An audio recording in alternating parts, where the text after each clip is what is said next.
January seems to be Tarantino month, and we're kicking things off with Inglourious Basterds. This is the latest release from Arrow Video. This is a nice 4K hardbox edition. Let's get into it.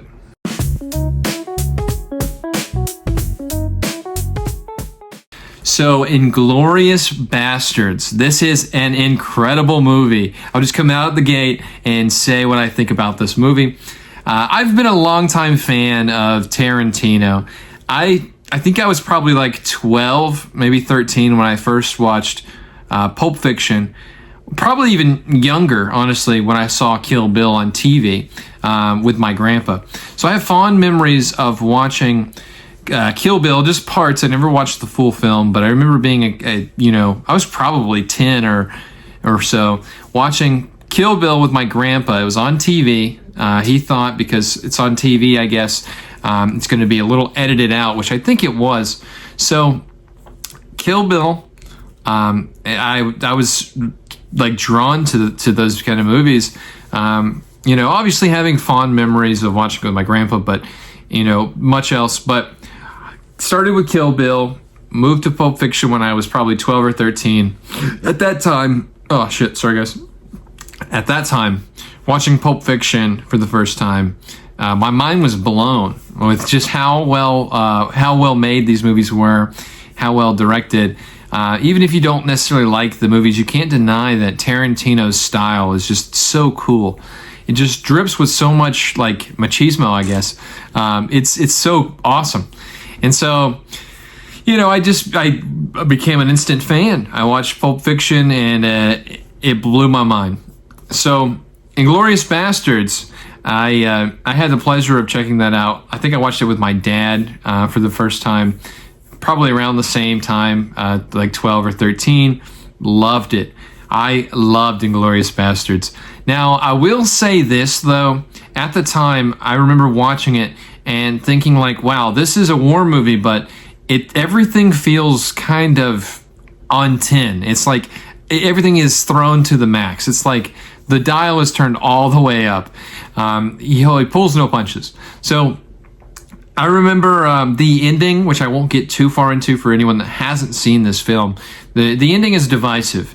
And I'll say when I was 12 or 13, watched this movie, that ending, it just, it didn't sit right with me. I didn't like the ending. And so for years, I was like, this movie's great, but it's probably lower on my Tarantino list because of that ending.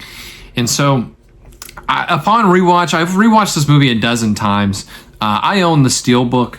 So I've owned the Steelbook for a few years now, and that's how I primarily watched this movie, was on the Steelbook.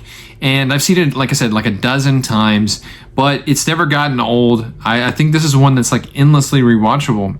I think any of Tarantino's movies are endlessly rewatchable, but this one in particular, I over the years, it's grown in my, favorites. I definitely like it more and more upon each rewatch. And this last time rewatching it for this hardbox edition, I loved it. I thought, like, wow, this is definitely, like, it's up there. I can't believe I ever thought this was a lower tier Tarantino movie. But it's incredible. I begin to not hate the ending as much. I'm growing more to liking this ending. And just realizing that this is Tarantino in his historical epic, but not historical epic. It's like historical fiction era. And, I can't hate that. I think Tarantino, this was the start of Tarantino moving towards that. And, even for like it's not a sophomore film at all, but his sophomore effort, I guess, at a war movie or a historical epic, it's a step in the right direction, and Tarantino definitely refines that with things like Django, I would say. But this holds its own. Inglourious Basterds is great. You have so many incredible actors in this film, more than I can name. You've got Mike Myers playing a sergeant, I want to say. He's really good. Mike Myers is incredible. Brad Pitt, just so many people. Eli Roth is in this. He's the Bear Jew. So, it's great. I love this film. It's incredible. So I don't know what else I could say about Inglourious Basterds. But I'm sure everyone knows about this movie by now. And if you haven't, please check it out. You'll do yourself a great service by watching this movie. So you've got this in the hard box. It just says War Office Operation Kino, which is the pamphlet that I'm trying to think of it. Michael Fassbender is given by Mike Myers. So you have that. You have the 4K, which this is not a new transfer. They reused the same transfer from the Steelbook that I just showed off. It felt like this was a little brighter. I didn't compare the two, but maybe I should have.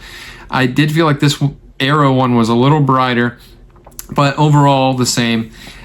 People complain about this transfer. I've never had a problem with this transfer. I've always liked it. So I don't know what people are saying, but I think it looks great.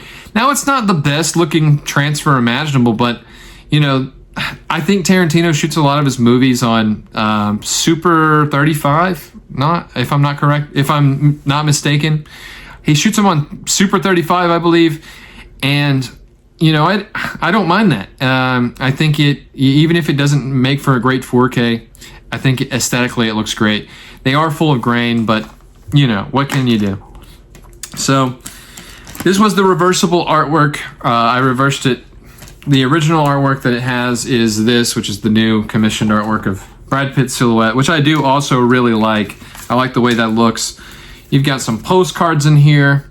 You have, you know, just a few different scenes shown. Hans Landa. And then you have you have a recipe card for the apple strudel shown in the film. So I'm trying to get my wife to make that, and we'll see what it's like. Maybe I'll inform you guys, let you guys know on this video in the comments of how the strudel goes. But then you have a little, you know, poster for his movie. I forget the name of it, but you know, you got some advertisements in here, and then you have White Hell of Pitzpalu, which they talk about in the film a little bit too. So that's really cool. I mean, for somebody who's a big fan of this movie, I forgot to show the back of these off. I didn't realize there was stuff on the back. Hans Landa. I don't remember this female's name. Really great actress. She killed it in this movie, honestly. So you've got her, and then you have Brad Pitt, and then the recipe card. So I love this movie so much. I think it's great. And Brad Pitt gives his all. I would say this is probably like a top 5 Brad Pitt performance, honestly. I compare it to his role in Fury, but I would say these two are probably neck and neck. Like Fury and Inglourious Basterds could be Brad Pitt's best roles, if I'm being honest. So then you've got a coaster showing off the American 3 and then the German 3. If you know the movie, you know why that's such an important part of the film, but really cool. You've got a poster, which I'll try my best to pull out here and show off, but forgive me, guys, I'm not super great with posters. So you got the classic poster, and then you have the new artwork. So there's that. It's so hard to show posters off in a video. Then you have this booklet, which looks like an old magazine, films and filmmakers, just going into the film, Tarantino, lots of writings, things about the film, all kinds of cool pictures. Yeah, I mean, I need to go through and read this. I love this movie that much that I want to just take in all this stuff, but I rushed to get this video out to you guys, per usual, and I've just got so much to check out. Sometimes I skim over stuff, but I'm letting you know about the movie and the transfer, and I'll let you know what's included. So yeah, some of these special features may have been ported over from past releases, but I think Arrow typically puts out new features in each release. So I'll go over some of these for you guys. You've got What Would Sally Do? A new interview with editor Fred Raskin. Blood Fiction, a new interview with special makeup effects supervisor, and new interview with special makeup effects supervisor Greg Nicotero, who worked on The Walking Dead, right? Interesting. So Doomstruck, a new interview with actor Omar Doom, Making It Right, a new visual essay by film critic Walter Chaw, author of a Walter Hill film. Film History on Fire, a new visual essay by film scholar Pamela Hutchinson, author of BFI Film Classics Pandora's Box. Filmmaking in Occupied France, a new interview with film scholar Christine Leteau, author of Continental Films, French Cinema Under German Control, Extended and Alternate Scenes, Nation's Pride, The Making of Nation's Pride, an archival featurette, Roundtable Discussions, an archival interview with Quentin Tarantino, Brad Pitt, and Elvis Mitchell, the original Inglourious Basterds archival featurette, a conversation with Rod Taylor, archival feature. You've got Rod Taylor on Victoria Bitter, archival feature. Quentin Tarantino's Camera Angle, an archival feature. You've got Hi Sally's, another archival feature. And then Film Poster Gallery Tour with Elvis Mitchell, another archival feature. And then trailers. So stacked to the gills, per usual, with Arrow Video. I love this release. Did I need another copy of Inglourious Basterds on 4K? Yes, I did, because this is incredible. I love the Arrow Video hard box editions. I hope they do more Tarantino movies. Django Unchained would look incredible in a box set like this. But that's all I've got to say about Inglourious Basterds on 4K. Again, this is Tarantino month on the channel, January. I'm a huge Tarantino fan. I always have been. And I just can't wait to dive into the others that are coming in. Hopefully I'll have those videos out by, next week. I should be getting those steelbooks in probably Monday or Tuesday. So, can't wait to dive into Kill Bill 1 and 2, Jackie Brown. Maybe I'll do a ranking video and I'll just rank all of the Tarantino movies by, best to worst. But until then, I'm Nate with Back from the Vault. Thanks for watching.